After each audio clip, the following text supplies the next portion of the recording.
Hi ನಮಸ್ತೆ. ಎಲ್ಲರೂ ಹೇಗಿದ್ದೀರಾ? ಚೆನ್ನಾಗಿದ್ದೀರಾ ಅಂತ ಹೇಳಿ ಭಾವಿಸ್ತೀನಿ. ಇವತ್ತಿನ ರೀಡಿಂಗ್ ಏನಪ್ಪ ಅಂತ ಹೇಳಿದರೆ, ನಿಮ್ಮ ಆತ್ಮದ ಮುಂದಿನ ಪಯಣ ಏನು?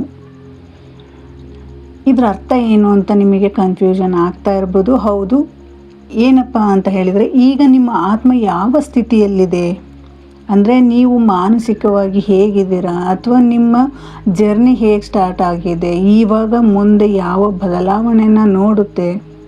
ನಾವು ದೈಹಿಕವಾಗಿ ಹೇಳ್ತಾ ಇಲ್ಲ, ಇಲ್ಲಿ ನಿಮ್ಮ ಆತ್ಮದ ಪಯಣ ಎಲ್ಲಿದೆ, ಓಕೆನಾ? ಮುಂದಿನ ಪಯಣ ಏನಿದೆ ಅನ್ನೋದ್ರ ಬಗ್ಗೆ ಇವತ್ತು ನಿಮಗೆ ರೀಡಿಂಗ್ ಮಾಡ್ತಾ ಇದ್ದೀನಿ. ಮತ್ತು ಇವತ್ತು ಜನರಲ್ ರೀಡಿಂಗ್ ಆಗಿರುತ್ತೆ, ಇದು ವೈಯಕ್ತಿಕ ರೀಡಿಂಗ್ ಆಗಿರುವುದಿಲ್ಲ. ಇದು ಯಾರಿಗೆಲ್ಲ ರೆಸ್ನೇಟ್ ಆಗುತ್ತೆ ಅವ್ರು ಮಾತ್ರ ತೆಗೆದುಕೊಳ್ಳಿ, ಇನ್ನುಳಿದವರು ಸ್ಕಿಪ್ ಮಾಡಿ, ಓಕೆನಾ? ಮತ್ತು ನನಗೆ ಯಾರೆಲ್ಲ ಸಪೋರ್ಟ್ ಮಾಡ್ತಾ ಇದ್ದೀರಾ ಅವರೆಲ್ಲರಿಗೂ ನನ್ನ ಅನಂತ ಕೃತಜ್ಞತೆ ತಿಳಿಸ್ತಾ ಇದ್ದೀನಿ. Thank you so much. ಹೀಗೆ ಸಪೋರ್ಟ್ ಮಾಡ್ತಾ ಇರಿ ಅಂತ ಹೇಳ್ತಾ ಇವತ್ತಿನ ರೀಡಿಂಗ್ ನೋಡೋಣ. ಅದಕ್ಕಿಂತ ಮುಂಚೆ ಒಂದು ನಿಮಗೆ ಸಲಹೆನ ಕೊಡಬೇಕು ಅಂತ ಬೇಡ ಅಂತ ಅಂದ್ಕೊಂಡೆ. ಬಟ್ ನಾನು ಯಾಕೋ ಇಂಟ್ಯೂಷನ್ ತುಂಬಾ ಸ್ಟ್ರಾಂಗ್ ಬರ್ತಾ ಇದೆ. ಯಾಕೆ ಬರ್ತಾ ಇದೆ ಅದಕ್ಕೂ ಕಾರಣ ಇದೆ, ಓಕೆನಾ? ಏನಪ್ಪ ಅಂತ ಹೇಳಿದರೆ, ನಾನು 21 ಡೇಸ್ದು ನಿಮಗೆ ಮೆಡಿಟೇಷನ್ ಮಾಡಿಸ್ತಾ ಇದ್ದೀನಿ. ಮೆಡಿಟೇಷನ್ ಅಂದರೆ ಏನು?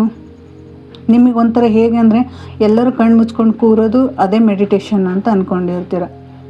ಆದರೆ ನೀವು ರೀಡಿಂಗ್ ಯಾಕೆ ನೋಡ್ತಾ ಇದ್ದೀರಾ? ನಿಮ್ಮಲ್ಲಿರುವಂಥ ಸಮಸ್ಯೆಗಳಿಗೆ ಪರಿಹಾರ ಸಿಗುತ್ತೆ ಅಂತ ಅಲ್ವಾ? ಜಸ್ಟ್ ನಿಮಗೆ ನಿಮ್ಮ ಸಮಸ್ಯೆ ಇದರಲ್ಲಿ ಗೊತ್ತಾಗುತ್ತೆ, ನೀವು ಏನೋ ಒಂದು ಅದರಲ್ಲಿ ಪರಿಹಾರ ಕಂಡ್ಕೋತೀರಾ ಅಂತ ನಿಮಗೆ ಅನಿಸುತ್ತೆ. ಬಟ್ ಇಲ್ಲಿ ರೀಸನ್ ಏನಪ್ಪ ಅಂತ ಹೇಳಿದರೆ, ಮೆಡಿಟೇಷನ್ ಇರೋದ್ರಿಂದನೇ ಟ್ಯಾರೋ ರೀಡಿಂಗ್, ಓಕೆನಾ? ಟ್ಯಾರೋ ರೀಡಿಂಗಲ್ಲಿ ನಾವು ಹಾಗೆ ಇದನ್ನು ಕಾರ್ಡ್ ನೋಡ್ತೀವಿ, ಅದು ಎನರ್ಜಿ ಮೇಲೆ ಹೇಳ್ತೀವಿ ಅಂತ ನೀವು ಅಂದ್ಕೊಂಡಿದ್ದೀರ, ಸುಳ್ಳು ಅದು. ಈಗ ನಮ್ಮ ಇಂಟ್ಯೂಷನ್ ಹೇಗೆ ವರ್ಕ್ ಆಗುತ್ತಪ್ಪ ಅಂತ ಹೇಳಿದರೆ, ಧ್ಯಾನ ಮಾಡಿ ಅಲ್ಲಿ ನಮಗೆ ಯಾವ ಸಂದೇಶನ ಕೊಡುತ್ತೆ ಅದನ್ನು ಬಂದು ನಾವು ರೀಡಿಂಗ್ ಮಾಡ್ತೀವಿ. ಅದು ಕೆಲವರಿಗೆ ರಿಸನೇಟ್ ಆಗುತ್ತೆ, ಕೆಲವರಿಗೆ ಆಗೋದಿಲ್ಲ.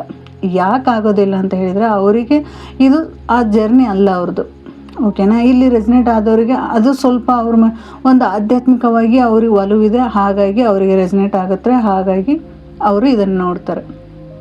ಇಷ್ಟೆಲ್ಲ ಹೇಳೋಕ್ಕೆ ಕಾರಣ ಏನಪ್ಪ ಅಂತ ಹೇಳಿದರೆ, ಹೌದು, ಮೆಡಿಟೇಷನ್ ಮಾಡೋದ್ರಿಂದ ನಿಮ್ಮಲ್ಲಿರುವಂಥ ಎಷ್ಟೋ ಸಮಸ್ಯೆಗಳನ್ನು ಬಗೆಹರಿಸ್ಕೋತೀರ. ಈಗ ತುಂಬಾ ಟೆನ್ಷನ್ ತಗೊಂಡು ನಿಮ್ಮ ಮನಸ್ಸನ್ನು ನೀವು ಒಂದು ಯಾವ ರೀತಿ ಅಂತ ಹೇಳಿದರೆ, ಮಾನಸಿಕವಾಗಿ ನೆಮ್ಮದಿನೇ ಇಲ್ಲದೆ ಇರುವಂತಹ ಎನರ್ಜಿನ ನೀವು ಪಡ್ಕೊಂಡು ಕೆಲಸ ಮಾಡ್ತಾ ಇರ್ತೀರ, ಜೀವನ ಮಾಡ್ತಾ ಇದ್ದೀರಾ, ನಗೋರ ಮುಂದೆ ನಗ್ತಾ ಇರ್ತೀರ. ಜೀವನ ಹೇಗೋ ಹೋಯಿತು, ಓಕೆನಾ? ಇವತ್ತಿನ ದಿನಾನು ಹೋಯಿತು, ಮತ್ತು ಬೆಳಗ್ಗೆ ಹೇಳ್ತೀವಿ, ಮತ್ತು ಅದೇ ಬ್ಯುಸಿ ಶೆಡ್ಯೂಲ್, ಅದೇ ಕೆಲಸ. ಆದರೆ ಇಲ್ಲಿ ನಾ ಹೇಳೋಕ್ಕೆ ಹೋಗ್ತಾ ಇರೋದೇನಪ್ಪ ಅಂತ ಹೇಳಿದರೆ, ನೀವು ನಿಮಗಾಗಿ ಟೈಮನ್ನು ಅರ್ಧ ಗಂಟೆ ನೀವು ನಿಮಗಾಗಿ ಟೈಮ್ ಕೊಡ್ತೀರಾ. ಆ ಟೈಮೇ ನಿಮಗೆ ಒಂದು ನಿಮ್ಮಲ್ಲಿರುವಂಥ ಎಷ್ಟೋ ಸಮಸ್ಯೆಗಳನ್ನು ಪರಿಹಾರ ಮಾಡುತ್ತೆ. ಧ್ಯಾನ ಮಾಡೋದ್ರಿಂದ ಆಗಿರ್ಬೋದು, ಅಥವಾ ನೀವು ಮೌನವಾಗಿರೋದ್ರಿಂದ ಆಗಿರ್ಬೋದು, ಅಥವಾ ನಿಮಗೆ ಬೇಕಾಗಿರುವಂತಹ ಮ್ಯೂಸಿಕ್ ಕೇಳೋದ್ರಿಂದ ಆಗಿರ್ಬೋದು. ಅದೇ ಯೂನಿವರ್ಸ್ ಕನೆಕ್ಟ್ ಆಗಬೇಕು ಅಂತ ಹೇಳಿದರೆ ನಿಮ್ಮ ಧ್ಯಾನ ಮಾಡಬೇಕಾ? ನೀವು ಧ್ಯಾನ ಮಾಡಿದರೆ ಯೂನಿವರ್ಸ್ ಕನೆಕ್ಟ್ ಆಗ್ತಾರ, ನಿಮ್ಮ ಜರ್ನಿನ ಬೇರೆ ದಾರಿಗೆ ಕರ್ಕೊಂಡೋಗುತ್ತೆ. ಅಲ್ಲಿ ಫೈನಾನ್ಷಿಯಲ್ ಅಡೆತಡೆ ಇರುತ್ತೆ, ರಿಲೇಷನ್ಶಿಪ್ಪಲ್ಲಿ ಅಡೆತಡೆ ಇರುತ್ತೆ, ಅಥವಾ ನೀವು ಮಾಡುವಂಥ ಕೆಲಸದಲ್ಲಿ ಎಷ್ಟೋ ಅಡೆತಡೆಗಳನ್ನು ಅನುಭವಿಸ್ತಾ ಇರ್ತೀರ, ಮನೇಲಿ ಕಿರಿಕಿರಿ, ಹಲವಾರು ವಿಚಾರದಲ್ಲಿ ಸಮಸ್ಯೆಗಳನ್ನು ಅನುಭವಿಸ್ತೀರ. ಆಗ ನಮಗೆ ಬೇಕಾಗಿರೋದು ಮೆಡಿಟೇಷನ್. ಹಲವಾರು ಸಮಸ್ಯೆಗಳನ್ನು, ಆರೋಗ್ಯ ಸಮಸ್ಯೆ ಪರಿಹಾರ ಮಾಡ್ಕೋತೀವಿ, ಎಷ್ಟೋ ಸಮಸ್ಯೆಗಳನ್ನು ಪರಿಹಾರ ಮಾಡ್ಕೋತೀವಿ. ಆದರೆ ಧ್ಯಾನ ಮಾಡೋದನ್ನು ಯಾರಾದರೂ ಹೇಳ್ಕೊಡ್ತಿದ್ದಾರಾ? ಅದಕ್ಕೆ ಜಾಯ್ನ್ ಆಗಿ, ನನಗೆ ಅಂತ ಹೇಳ್ತಾ ಇಲ್ಲ. ಯಾಕೆಂದರೆ ಎಷ್ಟೋ ಜನ ಏನು ಹೇಳ್ತಾ ಇದ್ದಾರಪ್ಪ ಅಂದರೆ, ಧ್ಯಾನ ಅಂದರೆ ಕಣ್ಣು ಮುಚ್ಕೊಂಡು ಕೂರೋದು ಅಷ್ಟೇ, ಈ ವಯಸ್ಸಿಗಲ್ಲ, ಯಾವುದೋ ಒಂದು ವಯಸ್ಸು ಆದಮೇಲೆ 60 ವರ್ಷದ ಮೇಲೆ ಕೆಲಸ ಇರಲ್ಲ ಅವ್ರು ಮಾತ್ರ ಮಾಡೋದು ಅಂತ. ತಪ್ಪು. ಈಗ ಸಕ್ಸಸ್ ಪಡ್ಕೊಂಡಿರುವಂತಹ ವ್ಯಕ್ತಿಗಳ ಸೀಕ್ರೆಟೇ ಅದು. ಪ್ರತಿದಿನ ಮೆಡಿಟೇಷನ್ ಮಾಡ್ತಾರೆ, ಲಾ ಆಫ್ ಅಟ್ರಾಕ್ಷನ್ ತಗೋತಾರೆ.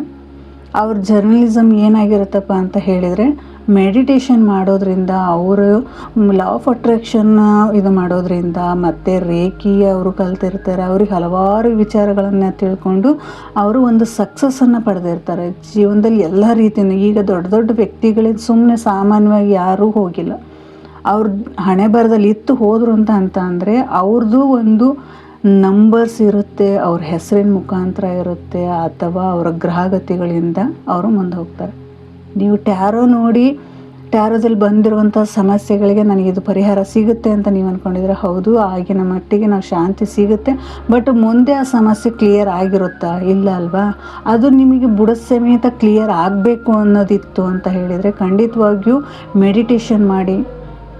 ನಿಮಗೆ ಯಾವ ರೀತಿ ಮಾಡಬೇಕು ಅನಿಸುತ್ತೋ ಆ ರೀತಿಯಾಗಿ ನೀವು ಮೆಡಿಟೇಷನ್ನ ಪ್ರಯತ್ನ ಮಾಡಿ.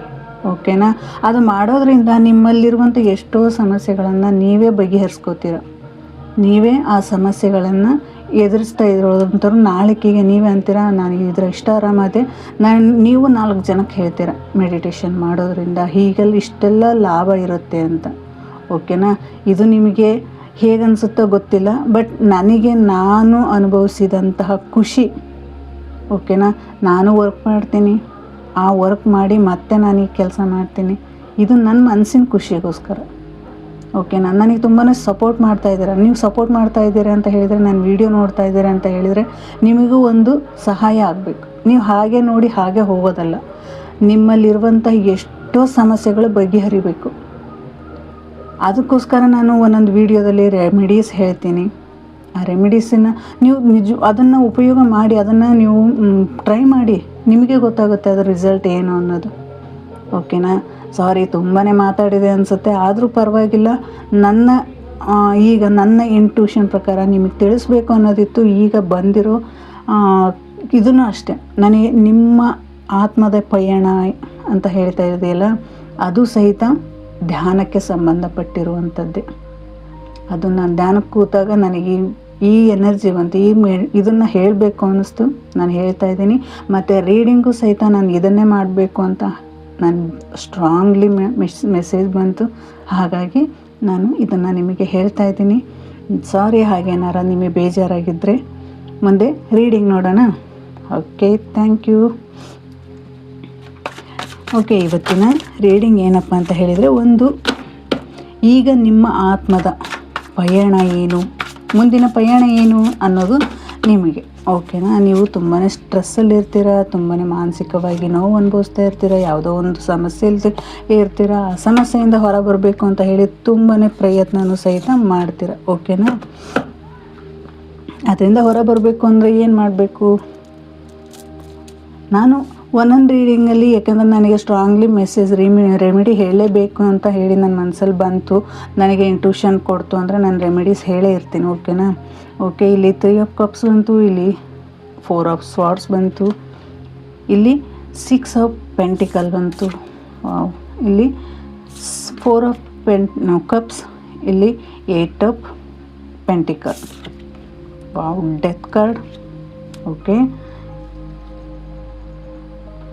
ಓಕೆ, ಇಲ್ಲಿ 3 ಆಫ್ ಕಪ್ಸ್ ಏನು ಹೇಳ್ತಾ ಇದೆಯಪ್ಪ ಅಂತ ಹೇಳಿದರೆ, ನಿಮ್ಮ ಆತ್ಮ ಒಂದು ಸಂತೋಷದಲ್ಲಿದೆ. ನಿಮಗದು ಹೇಗೆ ಗೊತ್ತಾಗುತ್ತೆ ಅಂತ ಹೇಳ್ತೀರಾ? ಏನು ಗೊತ್ತಾ? ನಿಮ್ಮ ಸಬ್ಕಾನ್ಷಿಯಸ್ ಮೈಂಡು ಪ್ರತಿ ಒಂದು ವಿಚಾರನೂ ಸಹಿತ ಅದು ಕನೆಕ್ಟ್ ಮಾಡ್ಕೊಂಡಿರುತ್ತೆ. ಓಕೆನಾ?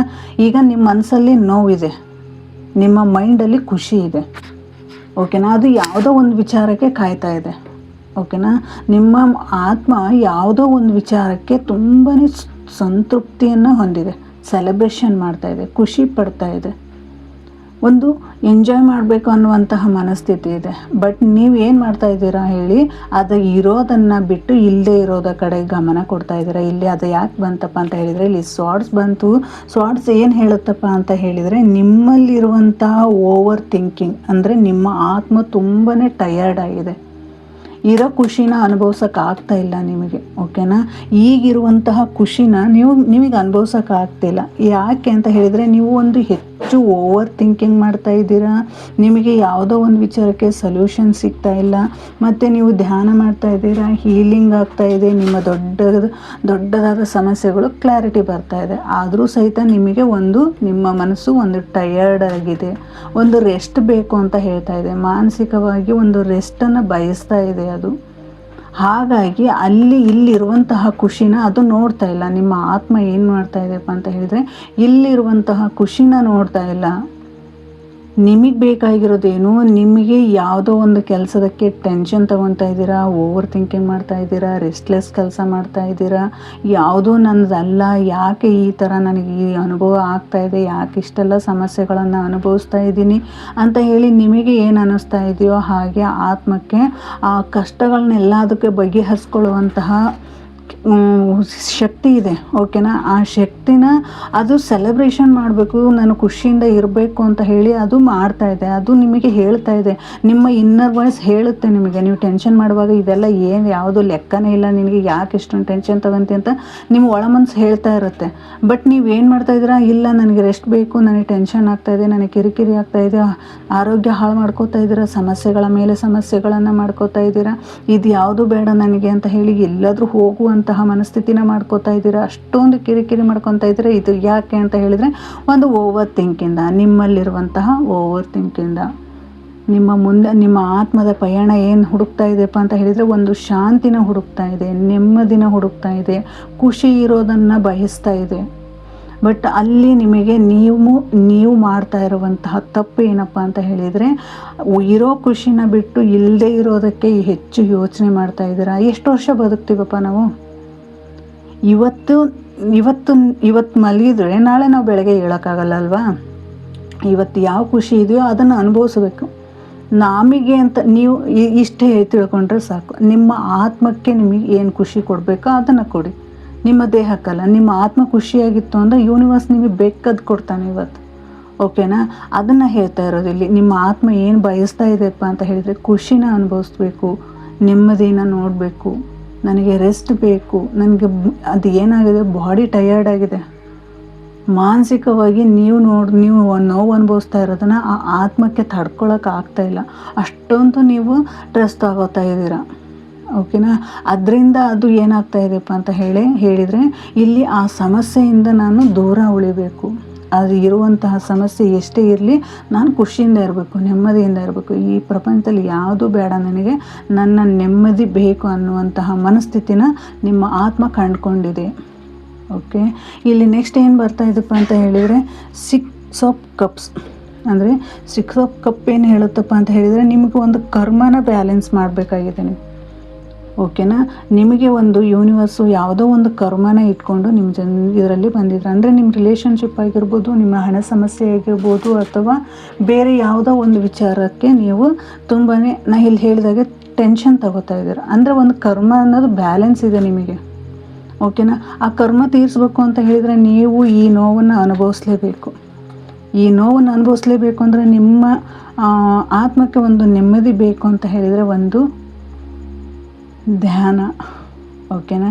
ಪದೇ ಪದೇ ಏನಿದು ಧ್ಯಾನ ಅಂತ ಹೇಳ್ತಾರೆ ಅಂತ ನಿಮಗೆ ಅನ್ನಿಸ್ತಾ ಇರ್ಬೋದು. ಇಲ್ಲ, ನಮ್ಮ ಆತ್ಮಕ್ಕೆ ಬೇಕಾಗಿರೋದು ಶಾಂತಿ ಬೇಕು, ನೆಮ್ಮದಿ ಬೇಕು, ಮೌನ ಬೇಕು.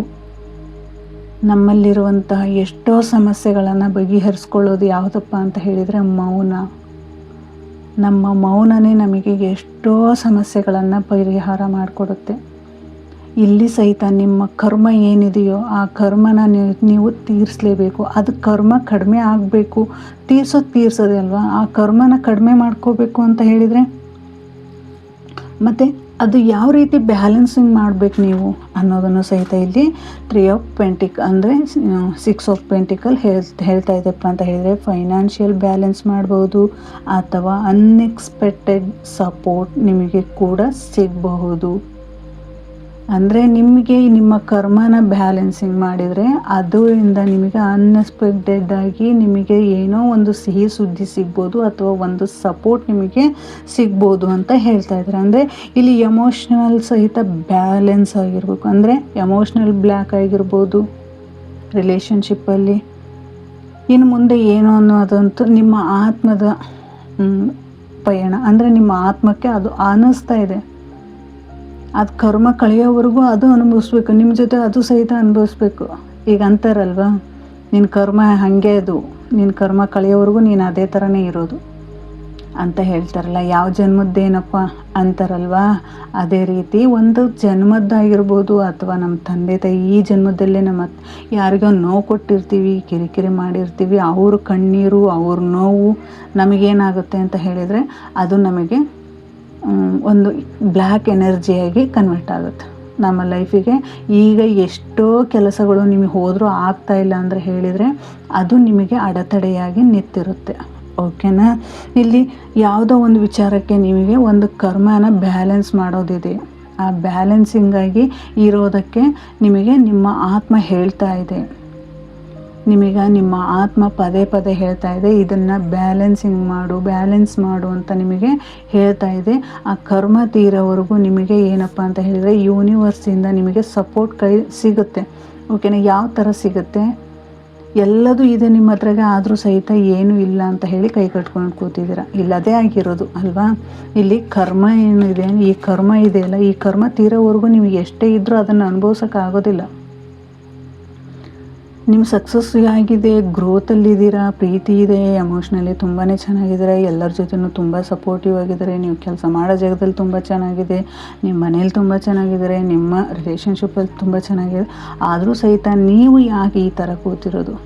ನಿಮ್ಮ ಕರ್ಮ ಬ್ಯಾಲೆನ್ಸ್ ಅಂದರೆ ನೀವು ಅದನ್ನು ಕಳ್ಕೋಬೇಕು. ಅದನ್ನು ಕಳ್ಕೊಳ್ಳೋದು ಹೇಗಪ್ಪ ಅಂತ ಹೇಳಿದರೆ, ನಾನು ಆವಾಗಲೇ ಹೇಳಿದಾಗೆ ಅದರದ್ದೇ ಆದ ಒಂದು ದಾರಿ ಇರುತ್ತೆ. ಆ ದಾರಿಯಿಂದ ನೀವು ಅದನ್ನು ಕಳ್ಕೊಂಡು ನಿಮ್ಮ ಮುಂದಿನ ಜೀವನವನ್ನು ಸಹಿತ ಇಲ್ಲಿ ನೋಡಿ, ಇಲ್ಲಿ ಹೇಳ್ತಾ ಇದ್ದಾರೆ 8 ಆಫ್ ಪೆಂಟಿಕಲ್ ಬಂದಿದೆ. 8 ಆಫ್ ಪೆಂಟಿಕಲ್ ಅಂತ ಹೇಳಿದರೆ, ನೀವು ಆ ಕರ್ಮನ ಬ್ಯಾಲೆನ್ಸಿಂಗ್ ಮಾಡಿ ಅದನ್ನು ಕಳ್ಕೊಳ್ಳಿಲ್ಲ ಅಂದರೆ ಇಲ್ಲಿ ಇದೇ ಥರನೇ ನೀವು ಸಮಾಜದಿಂದ ದೂರ, ಫ್ಯಾಮಿಲಿಯಿಂದ ದೂರ, ಪ್ರತಿಯೊಬ್ಬ ವ್ಯಕ್ತಿಯಿಂದನೂ ನೀವು ಫ್ರೆಂಡ್ಸ್ ಸರ್ಕಲ್ ಆಗಿರ್ಬೋದು ಎಲ್ಲರಿಂದನೂ ದೂರ ಆಗಿ ಒಂಟಿಯಾಗಿ ನೀವು ಪ್ರಯತ್ನ ಮಾಡಬೇಕಾಗುತ್ತೆ. ನಿಮ್ಮ ಕರ್ಮದ ಪಯಣ ಏನಿದೆ, ನಿಮ್ಮ ಆತ್ಮದ ಪಯಣ ಏನಿದೆಪ್ಪ ಅಂತ ಹೇಳಿದರೆ, ಆ ಕರ್ಮನ ನೀವು ಅದು ಕರ್ಮ ಏನಿದೆಯೋ ಅದು ಬ್ಯಾಲೆನ್ಸಿಂಗ್ ಮಾಡಲಿಲ್ಲ, ನೀವು ಅದನ್ನು ಕಳ್ಕೊಳ್ಳಿಲ್ಲ ಅಂದರೆ ಮುಂದಿನ ಜೀವನದಲ್ಲಿ ನೀವು ಇದೇ ಥರ ಒಂಟಿಯಾಗಿ ನೀವು ನಿಮ್ಮ ಜೀವನದಲ್ಲಿ ಕಷ್ಟಪಡಬೇಕಾಗುತ್ತೆ. ಕಷ್ಟಪಡ್ತೀರಾ, ನಿಮಗೆ ಗ್ರೋತು ಸಿಗುತ್ತೆ. ಓಕೆನಾ. ನಿಮಗೆ ಗ್ರೋತ್ ಸಿಗಲ್ಲ ಅಂತ ಹೇಳ್ತಿಲ್ಲ, ಆದರೆ ನಿಮ್ಮ ಡೆಸ್ಟಿನಿಲಿ ಏನಿದೆಯಪ್ಪ, ಕೆಲಸದ ಮೂಲಕ ಮಾತ್ರ ನೀವು ಅದರಿಂದ ಹೊರ ಬರೋದಕ್ಕೆ ಸಾಧ್ಯ. ಓಕೆನಾ. ಆ ಕೆಲಸದಿಂದ ಹೊರ ಬರಬೇಕಂತ ಹೇಳಿದರೆ ಏನು ಮಾಡಬೇಕಪ್ಪ ಅಂತ ಹೇಳಿದರೆ, ನಿಮ್ಮ ಸ್ಕಿಲ್ಸ್ನ ಇಂಪ್ರೂವ್ ಮಾಡಬೇಕು, ಸ್ಪಿರಿಚುವಲ್ ವರ್ಕ್ ಬೆಳಿಬೇಕು. ಓಕೆನಾ. ನಿಮ್ಗೆ ಇನ್ನೂ ಯಾವುದಪ್ಪ ಅಂತ ಹೇಳಿದರೆ, ನೀವು ಯಾವುದೋ ಒಂದು ಕಲಿಕೆ ಮಾಡ್ತಾಯಿದ್ದೀರ, ಧ್ಯಾನ ಮಾಡ್ತಿರ್ಬೋದು, ಮೆಡಿಟೇಷನ್ ಮಾಡ್ತಿರ್ಬೋದು, ಟ್ಯಾರೋ ಕಲಿತಾ ಇರ್ಬೋದು, ಅಥವಾ ರೇಖಿ ಕಲಿತಾ ಇರ್ಬೋದು, ಸ್ಪಿರಿಚುವಲ್ ಜರ್ನಿ ನಾನು ಹೋಗಬೇಕು ಅಂತ ಹೇಳಿ ಪ್ರಯತ್ನ ಮಾಡ್ತಿರ್ಬೋದು. ಇದನ್ನೆಲ್ಲ ನೀವು ಒಂದು ಕೆಲಸವಾಗಿ ಮಾಡ್ತಾ ಇರೋದು, ಅಂದರೆ ನಿಮ್ಮ ಸ್ಕಿಲ್ಸ್ನ ಇಂಪ್ರೂವ್ ಮಾಡ್ತಾ ಇರೋದು. ಓಕೆನಾ. ನಿಮ್ಮ ಆತ್ಮ ನಿಮಗೋಸ್ಕರನೇ ಏನೆಲ್ಲ ಪ್ರಯತ್ನ ಮಾಡ್ತಾ ಇದೆ, ನಿಮ್ಮ ಒಳಗಿನ ಶಕ್ತಿ ನಿಮಗೆ ಬೇಕಾಗಿರೋದನ್ನು ಎಲ್ಲದನ್ನೂ ಹೇಳ್ಕೊಡ್ತಾ ಇದೆ. ಆದರೆ ನೀವು ಅದನ್ನು ಅಬ್ಸರ್ವ್ ಮಾಡಬೇಕಷ್ಟೇ. ನೀವು ಅದನ್ನು ಅಬ್ಸರ್ವ್ ಮಾಡಿದ್ರಿ ಅಂತ ಹೇಳಿದರೆ ನಿಮ್ಮಲ್ಲಿರುವಂತಹ ಏನು ಸ್ಕಿಲ್ ಇದೆ ಅದು ಇಂಪ್ರೂವ್ ಆಗುತ್ತೆ ಅಂತ ಹೇಳ್ತಾ ಇದ್ದಾರೆ. ಇಲ್ಲಿ ಲಾಸ್ಟ್ ಕಾರ್ಡ್ ಏನು ಹೇಳುತ್ತಪ್ಪ ಅಂತ ಹೇಳಿದರೆ, ಡೆತ್ ಕಾರ್ಡ್ ಏನು ಹೇಳುತ್ತೆ? ನಾನು ಆವಾಗಲೇ ಹೇಳಿದೆ, ಹಳೆ ನೋವು ಹೋಗಬೇಕು, ಹಳೆ ನೋವು ಹೋದರೆ ಮಾತ್ರ ನಿಮಗೆ ನೆಕ್ಸ್ಟ್ ದಾರಿ ತೆರೆಯುತ್ತೆ. ನಿಮ್ಮಲ್ಲಿರುವಂಥ ಹಳೆಯ ಜನ್ಮದ ಕರ್ಮ ಏನಿದೆ, ಆ ಕರ್ಮ, ಹಳೆ ನೋವು, ಹಳೆ ಅಡೆತಡೆ, ಹಳೆಯದು ಏನಿದೆಯೋ ಅದು ಹೋಗಬೇಕು, ಅದು ಬ್ಯಾಲೆನ್ಸಿಂಗ್ ಆಗಬೇಕು. ಅದು ಹೋದ ನಂತರನೇ ನಿಮಗೆ ಒಂದು ಬೆಳಕು, ಕತ್ತಲೆಯ ನಂತರ ಬೆಳಕು ಅಂತ ಹೇಳ್ತಾರಲ್ವ, ಹಾಗೆ ನಿಮ್ಮ ಜೀವನದಲ್ಲಿ ಒಂದು ಬೆಳಕು ಬರುತ್ತೆ. ಹಳೆಯ ನೋವಿನಿಂದ ಹೊರಬರುವ ಸಮಯವಿದು ಅಂತ ಹೇಳ್ತಾ ಇದ್ದಾರೆ. ಓಕೆನಾ. ಡೆತ್ ಏನೇ ಕಾರ್ಡ್ ಏನಪ್ಪ, ಇಲ್ಲಿ ಬರೀ ಡೆತ್ ಅಂತ ಹೇಳಿದರೆ ಜಸ್ಟ್ ನೀವು ಯಾವುದೋ ಒಂದು ವಿಚಾರಕ್ಕೆ ಅಯ್ಯೋ ಇದು ಹೋಯ್ತಾ, ನನಗೆ ಹೀಗಾಗುತ್ತಾ, ಈ ಥರ ಕೆಟ್ಟದಾಗೆ ಯೋಚನೆ ಮಾಡೋದು. ಈ ಕಾರ್ಡ್ ಏನು ಹೇಳುತ್ತಪ್ಪ ಅಂತ ಹೇಳಿದರೆ, ನ್ಯೂ ಬಿಗಿನಿಂಗ್ ಹೇಳುತ್ತೆ, ರೀಬರ್ತನ್ನು ಹೇಳುತ್ತೆ, ಅಂದರೆ ಹಳೆದು ಹೋಗಿ ಹೊಸದು ಬರುತ್ತೆ ಅಂತ ಹೇಳುತ್ತೆ. ಓಕೆನಾ. ಇದು ಯಾವುದೋ ಒಂದು ಬದಲಾವಣೆಯನ್ನು ಸೂಚಿಸ್ತಾ ಇದೆ. ಓಕೆನಾ. ಇಲ್ಲಿ ನಿಮಗೆ ಇದು ಫ್ಲವರ್ ಕಾಣ್ತಾ ಇದೆ, ವೈಟ್ ಫ್ಲವರ್ ಕಾಣ್ತಾ ಇದೆ, ಅಂದರೆ ನಿಮ್ಮ ಜೀವನದಲ್ಲಿ ಒಂದು ಬೆಳವಣಿಗೆ, ಒಂದು ಬದಲಾವಣೆಯನ್ನು ಕಾಣ್ತಾ ಇದ್ದೀರಾ. ಮಾನಸಿಕವಾಗಿ ನೆಮ್ಮದಿನ ಕಾಣ್ತಾ ಇದ್ದೀರಾ. ಇಲ್ಲಿ ನಿಮ್ಮ ಆತ್ಮ ಹೇಳ್ತಾ ಇದೆ ಮುಂದಿನ ಅದರ ಪಯಣ ಏನಪ್ಪ ಅಂತ ಹೇಳಿದರೆ ರೀಬರ್ತ್, ಬದಲಾವಣೆಯನ್ನು ನೋಡ್ತಾ ಇದೆ. ಆ ಬದಲಾವಣೆನೇ ನಿಮ್ಮ ಜೀವನದಕ್ಕೆ ಒಂದು ಹೊಸ ಬೆಳಕು. ಆ ಹೊಸ ಬೆಳಕು ನಿಮ್ಮ ಜೀವನದಕ್ಕೆ ಒಂದು ಸಕ್ಸಸ್, ಗ್ರೋತ್, ನೆಮ್ಮದಿ ಇದನ್ನೆಲ್ಲ ತಂದುಕೊಡೋದು ನಿಮ್ಮ ಆತ್ಮದ ಪಯಣ ನಡೀತಾ ಇದೆ ಅಂತಲೂ ಸಹಿತ ಇಲ್ಲಿ ಹೇಳ್ಬೋದು. ಇಲ್ಲಿ ಹಳೆಯ ದುಃಖ, ನಿರಾಸೆ, ಎನರ್ಜಿ ಅಥವಾ ಹಳೆಯ ಚಾಪ್ಟರ್ ಒಂದನ್ನು ಬಿಡಲು ಸಿದ್ಧವಾಗಿದೆ. ನಿಮ್ಮ ಆತ್ಮ ಏನು ಬಿಡಲು ಸಿದ್ಧವಾಗಿದೆಯಪ್ಪ ಅಂತ ಹೇಳಿದರೆ, ಒಂದು ಹಳೆಯ ಕರ್ಮವನ್ನು ಬಿಡಲು ರೆಡಿಯಾಗಿದೆ. ನೀವು ಹಳೆಯ ವರ್ಷನ್ ಅಲ್ಲ, ಹೊಸ ಆತ್ಮಶಕ್ತಿ ಜಾಗೃತಿಯಾಗುತ್ತಿದೆ. ಅಂದರೆ ಈಗ ಹಳೆಯದನ್ನು ಬಿಟ್ಟು ಹೊಸ ಆತ್ಮ ಜಾಗೃತವಾಗ್ತಾ ಇದೆ. ಹಳೆಯದನ್ನು ಬಿಟ್ಟು ಹೊಸದರ ಕಡೆ ಹೋಗ್ತಾ ಇದೆ. ನಿಮ್ಮ ಆತ್ಮ ಒಂದು ಹೊಸ ಶಕ್ತಿಯನ್ನು ಪಡ್ಕೋತಾ ಇದೆ, ಹೊಸ ಎನರ್ಜಿನ ಪಡ್ಕೋತಾ ಇದೆ. ಈ ಎನರ್ಜಿನೇ ನಿಮ್ಮ ಜೀವನಕ್ಕೆ ಒಂದು ಬದಲಾವಣೆಯನ್ನು ತರ್ತಾ ಇದೆ. ಓಕೆ, ಇದು ಡೆತ್ ಕಾರ್ಡ್ ಅಂತ ಹೇಳಿದರೆ ಎಲ್ಲರೂ ತುಂಬಾ ಭಯ ಪಡ್ತಾ ಇದ್ದಾರೆ. ಇಲ್ಲ, ಇದು ಭಯ ಪಡುವಂಥದ್ದಲ್ಲ, ನಮ್ಮ ಜೀವನದ ಒಂದು ಬದಲಾವಣೆಯನ್ನು ತರುವಂಥದ್ದು, ಹೊಸ ಎನರ್ಜಿನ ತರುವಂತಹ ಕಾರ್ಡು. ಈಗ ನಿಮ್ಮ ಆತ್ಮದ ಪಯಣ ಏನಪ್ಪ ಅಂತ ಹೇಳಿದರೆ, ಹೊಸ ಜನ್ಮವನ್ನು ಪಡ್ಕೊತಾ ಇದೆ, ಹೊಸ ಬದಲಾವಣೆಯನ್ನು ಪಡ್ಕೊತಾ ಇದೆ. ನಿಮ್ಮ ಆತ್ಮ ಒಂದು ಶುದ್ಧವಾದ ಪವಿತ್ರವಾದ ಶಕ್ತಿ ಎನರ್ಜಿನ ಪಡ್ಕೋತಾ ಇದೆ. ಈಗ ನಿಮ್ಮ ಆತ್ಮದ ಪಯಣ ಏನಪ್ಪ ಅಂತ ಹೇಳಿದರೆ, ಹೊಸ ಶಕ್ತಿಯನ್ನು ಪಡೆದುಕೊಳ್ಳುವಂತಹ ಸಮಯವನ್ನು ಪಡ್ಕೊಂಡಿದೆ. ಇದು ಇವತ್ತಿನ ರೀಡಿಂಗ್ ಆಗಿತ್ತು. ಈ ರೀಡಿಂಗ್ ನಿಮಗೆ ಇಷ್ಟ ಆಗಿದೆ ಅನ್ಕೋತೀನಿ. Thank you so much.